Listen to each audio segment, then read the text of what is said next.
భిక్ష, అక్షర భిక్ష అనబడు ఈ కార్యక్రమమున ఈ చిత్రమందున్న 9 గళ్లలో మనము వరుసగా మూడక్షరముల తెలుగు పదములను సృష్టించవచ్చును.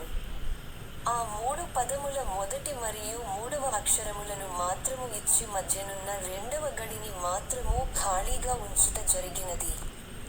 ఖాళీగా ఉంచిన మధ్యనున్న ఆ రెండవ గడిలో ఉండవలసిన ఆ అక్షరములేమిటో పట్టికకు ఇరువైపులా ఉన్న తెలుగు మరియు ఇంగ్లీష్ పదముల ఆధారముల సహాయముతో పూరించండి. ఒకవేళ 2 నిముషములలోగా మీరు పూరించలేకపోయిన ఎడల మేము వాటిని పూరించి సమస్యను పరిష్కరించగలము.